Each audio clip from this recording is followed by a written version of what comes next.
Então, bom dia, boa tarde, boa noite. Eu me chamo Lucas de Carvalho e eu vou falar um pouco sobre qual é o algoritmo de escalonamento do Linux e descrever o seu funcionamento. É, eu vou falar um pouco sobre o escalonamento do Linux. Então, como qualquer sistema multitarefa, o Linux ele consegue o efeito de fazer uma execução simultânea de múltiplos processos, né? Trocando de um processo para o outro em um período de tempo muito pequeno. O algoritmo escalonador dos sistemas operacionais Unix, ele deve cumprir vários objetivos. Ele tem que ser rápido, o tempo de resposta de processo. O bom, jo- nossa, que palavra difícil. Output de tarefas e background. Não entendi. A conciliação entre processos de alta e baixa prioridade e assim por diante. Então, o escalonamento do Linux é baseado na técnica de time sharing. Vários processos rodam concorrentemente, o que significa que o tempo de CPU é dividido em pedaços, um para cada processo. Um único processador pode executar um único processo por vez.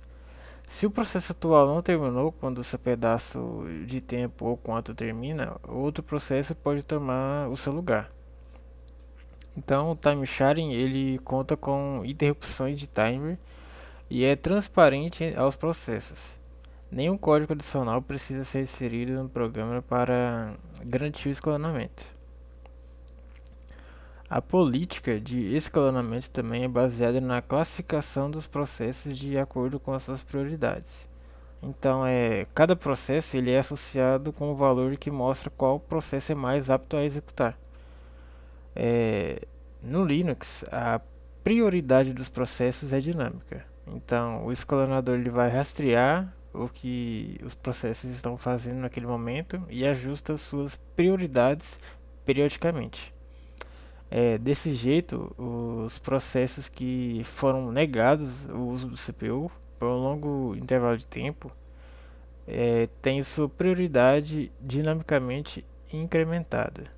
De maneira correspondente, processos executando por um longo período de tempo, eles são penalizados pela redução das suas prioridades. É, Vou dar um exemplo. Por exemplo, vamos considerar um contexto no qual apenas dois programas, um editor de texto e um compilador, né, estão sendo executados naquele momento. O editor ele é um programa interativo, logo tem uma prioridade dinâmica maior que a do compilador. Também o editor é frequentemente parado, já que a velocidade de entrada de dados do teclado é pequena. Entretanto, assim que o usuário pressiona uma tecla, acontece uma interrupção, e o kernel acorda o processo do editor. O kernel também ele determina que a prioridade dinâmica do editor é maior que a do processo atual, o compilador. E assim altera o campo, né, do processo, forçando o escalonador a ser ativo quando o kernel termina de tratar a interrupção. É, o escalonador ele seleciona o editor e executa uma troca de processos. Como resultado, a execução do editor é retomada rapidamente e o caractere teclado pelo usuário aparece na tela. Quando o caractere é processado, o processo do editor se suspende, né, para esperar por outro caractere do teclado, e o computador pode continuar a sua execução. Deixa eu ver quantos minutos. 4 minutos. Tá. É, eu vou falar um pouquinho mais do escalonador, né? O escalonador do Linux ele trabalha dividindo o tempo do CPU em épocas. Numa época, todos os processos têm um quanto específico, cuja duração é calculada quando a época começa. Em geral, diferentes processos têm durações de quanto diferentes. O valor do quanto é a porção máxima de tempo atribuída ao processo naquela época. Quando um processo acaba o seu quantum, ele é preputado, né, e substituído por outro processo apto. Cada processo tem um quanto base, e o valor do quanto é atribuído pelo escalonador ao processo. Se o processo esgotou o seu quanto na época anterior, isso. Se o processo esgotou o seu quanto na época anterior, o usuário ele pode mudar o quantum base do seu processo usando a chamada de sistemas NICE, né? NICE 2 e parênteses. E o set priority, mais parênteses. Um novo processo sempre herda o quantum base do seu pai.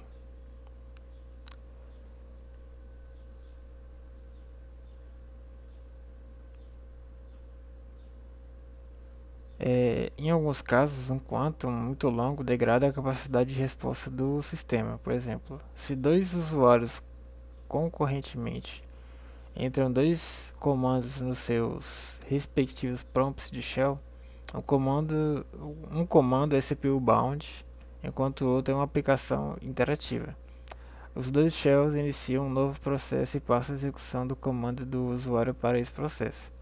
E esses dois novos processos têm a mesma prioridade inicialmente. Agora, se o escalonador seleciona o processo CPU bound para executar, o outro processo irá esperar por um quanto inteiro antes de começar a sua execução. Então, se essa duração for muito longa, o sistema poderá parecer sem resposta para o usuário que o iniciou. A escolha de duração do quanto é sempre um compromisso. A regra adotada pelo Linux é: escolha a duração mais longa possível, enquanto o tempo de resposta do sistema for aceitável. É isso. Deu 7 minutinhos.